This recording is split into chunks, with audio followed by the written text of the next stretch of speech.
The New Jersey Devils just came off of what some would call a very surprising season, but fans of the Devils probably wouldn't think that. If you've looked at how the Devils have been building things in New Jersey, you could describe it in a couple of words: quantity and quality. And the man we could probably most credit with the success of this team is their GM, Ray Shero. Shero took the reins of GM after the former Devils GM of 28 years, Lou Lamoriello, stepped down on May 4th, 2015. The thing with Ray Shero is he's never scared to make a trade. His time with the Penguins proved that with just how active he was throughout the various trade deadlines. And one more thing with Shero is that he seems to know when to make a trade for a player or a pick at the perfect time. And for a GM to seemingly figure that out is a huge part of getting ahead on the job. To show just what I mean, let's take a look at his trades ever since he stepped into the GM role for the Devils. Almost 2 months after getting his fancy new job, he made his first major move. And that was acquiring Kyle Palmieri from the Ducks for a second-round pick in 2015 and a third-round pick in 2016. And starting the next season, he made a minor trade to get Brian O'Neill, a very good AHL player that could make the jump to the NHL, for a conditional 7th-round pick in 2017. And we're still in late 2015, by the way, so these picks are far, far out. After that, he recuperated some picks by trading away Lee Stempniak, the guy who gets traded to every team. And he traded him to the Bruins for a 2017 second-round pick and a 2016 4th-round pick. If you notice what he's doing in these deals, he's placing a heavy focus on picks not involved in the coming draft, but he's focusing on the draft the following year. But why is he doing this? Because a pick in a year is worth less than an asset you could get now. It's kind of like, would you rather have $1 now or $1 in a year from now? Most people would pick $1 now. So trading a 2017 pick in 2016 for an asset they could use in 2016 is something that makes sense to a lot of GMs, especially since they have a lot of time to make a move to get that asset back in a year. But for a rebuilding team like the Devils, this slow acquisition of a stockpile of picks for years in advance is a great idea to get the most help for the future. On the same 2016 day as the Stempniak deal, Shero also made trades involving Eric Jelena and Stefan Matteau for Devontae Smith-Pelly and a 2017 third-round pick. Again, he's placing a heavy focus on future picks here, and while DSP isn't with the team anymore, he still got him for an expiring asset in Matteau. But as the 2016 draft was coming up, every GM now wanted two things. They wanted more picks, and they wanted more cap room. Shero, being able to weaponize the vast amount of cap and salary available to the Devils, made a deal with the Panthers to take on the contract of Marc Savard, a player who wouldn't be playing, and a 2018 second-round pick. All of that in exchange for Paul Thompson and Graham Black, aka players to make the trade go through. Shero, up to this point, has been freely snatching away second and third round picks in the future.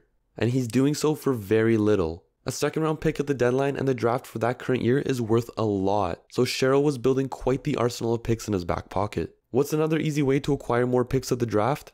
Trade down. And Shero did just that at the 2016 draft, trading the 11th pick to Ottawa for the 12th overall pick and a third round pick at that same draft. So just for moving down one spot, Shero managed to get a player he was going to pick regardless in Michael McLeod and an extra player in Brandon Gignac.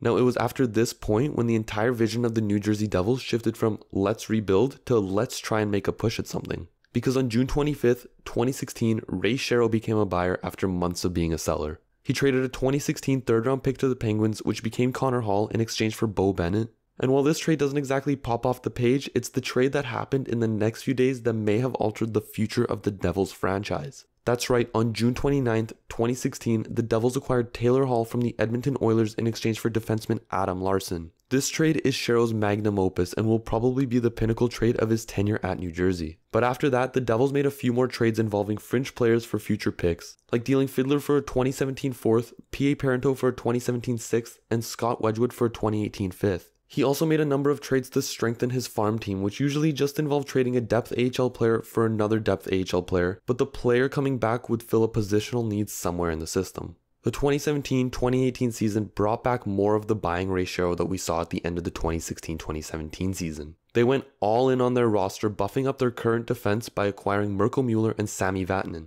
while also receiving a 2017 5th-round pick and a conditional 3rd-round pick in exchange for a 2017 2nd-round pick, a 2017 4th-round pick, a 2018 3rd-round pick, Adam Henrique, and Joseph Blandisi. These deals helped completely reshape how the Devils' D looked, but Taylor Hall would need some extra help up front too. So over the course of the year, the Devils got Marcus Johansson, Michael Grabner, and Patrick Maroon in exchange for 2 2018 seconds, a 3rd, a 2019 3rd, and prospects Rykov and Dudek. The mass acquisition of picks from the previous years allowed the Devils to so freely invest in the present.